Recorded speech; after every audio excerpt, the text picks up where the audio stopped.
And he's like, no, I was really sad during the trucker protest, even though I was mad that they like, took people's Bitcoin and stuff. It hurt my heart when I saw signs that said fuck Trudeau.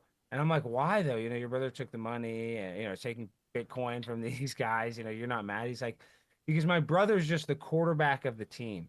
He's not the general manager. He's not the owner of the team. And that's what Joe Biden is. He's just like the figurehead. He's not really making the decisions.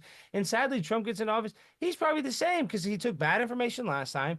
He's probably going to take bad information again just because he doesn't have a choice because it's going to be the CIA and FBI. These are going to be the unelected bureaucrats are going to be telling him information and he's going to believe them because why would he not, And, And so and I mean, that's what I'm saying. So these presidents, they don't have that much. Trump can't even fix that much if he gets in there. I mean, for God's sakes, just look at something like the Butler assassination attempt and all the questions surrounding that. At some point, the man's human, right? I don't give a shit who you are. Like, kudos to Trump for standing up and yelling fight. Kudos for how brave he's been and seemingly unaffected. I don't give a shit who you are. That affects you, right? Like, and, his family's there.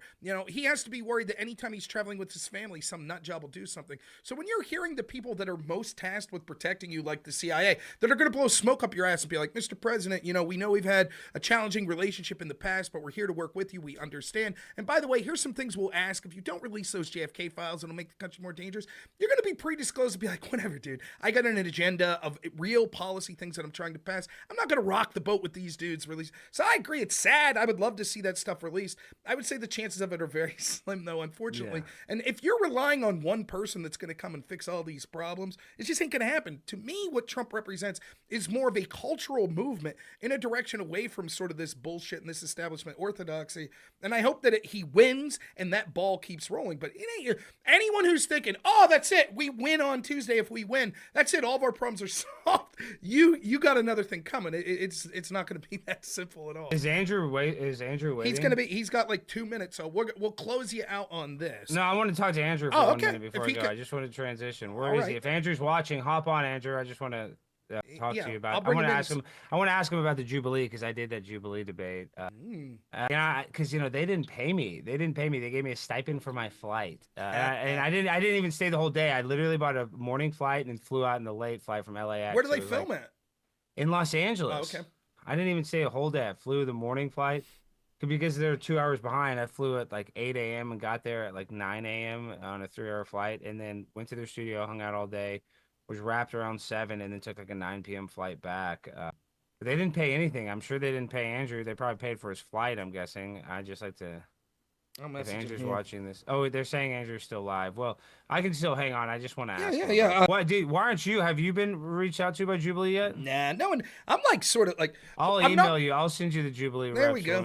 Yeah, by the way, Josh Sater, is that how you pronounce his last name? Yeah, I heard you did a debate with him. I saw some of those clips. Josh is crazy. I like Josh. Dude. Josh is insane. The nicest guy ever. Dude, it's so funny. He's like, Alex told me. He's like, I basically thought I was doing like a 10-minute segment. He's like, so how long is this? I'm like, 2 hours. He's like, what? He does. He's because he went to law school. He doesn't practice law. And so, I'm like, you should start doing debates then, dude. That's the people. I mean, Rob, you have to admit, it's hard. Other people too don't. I'm not like saying they don't get it, but it is hard to go and just know that you're going to argue with somebody for 2 hours. It does.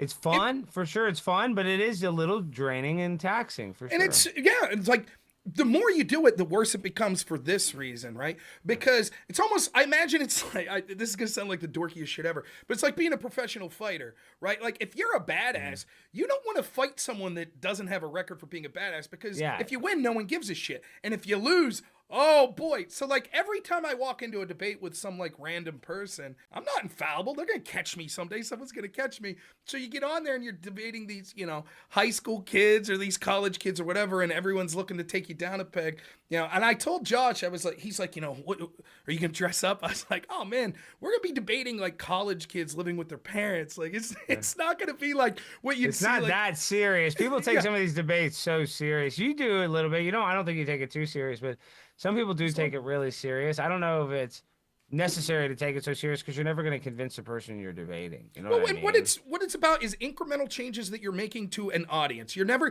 going to convince that. Well, very rarely are you going to convince that person you're debating. But people watch that. Andrew's here. Andrew will tell you one of the things that's great about Andrew is that sort of convincing audience. Is that Alex Stein? Is Pimp on that a number blimp. 99? You What's know up, who it There he man? is. is. Andrew, great job with Destiny, but I have to ask, I was on Jubilee and the Asian producer woman, is that who was running that one? I forget her name. It was a heavy set chick. Oh, that might have been a different, because they do it in like different episodes, right? They have, and I Yeah. was just like 4 versus 4, and I was going crazy, and they actually didn't show a lot from my debate. I don't think they're gonna have me back, but they didn't pay anything. They gave me a $400 stipend for a flight, so I bet they didn't pay you anything, did they? Were you just already out there for whatever? Yeah, I was already out there. $25 for gas. Exactly. That's what I'm saying. And Yeah. I was on a small one that they're like, normally we don't pay. I was like, I will fly out there and fly out that night. That's what I did. I took the morning flight. I was on Spirit Airlines. Didn't even bring a bag. I brought like a little bag and flew it right back that night. But what did you think about the experience? Did you like it? Because as a debater as experienced as you, it's kind of lame. You only got to be for like a segment with Destiny. That's not fair. Well, I hadn't planned on going out there at all unless I was going to do the like 1v20 myself. But I happened to be so close because I was in Santa Barbara and Mhm. there happened to be another guy who was there who was going I could catch a lift with. So it was kind of silly Why not to go ahead not? and Yeah, go. it'd be Yeah. stupid not to do it. Yeah, Yes. exactly. So I was like, yeah, sure, I'll head over and do it. But it's not really a format which is very conducive to debate, that's for sure. Are you what you would call it? Did you just insinuate that you're setting up a 1 versus 20 debate? Are they talking with you about doing one? No. John Doyle just set one up, dude. You've been crushing it, dude. You've been crushing it with the debates lately. Oh But yeah. Yeah, we do well. but John Doyle he set up his own 24, and then Charleston White, my friend, he does one. There's like that Black Show 20 verse 1 where they like talk to 20 hoes. Do you know what I'm talking about, Andrew?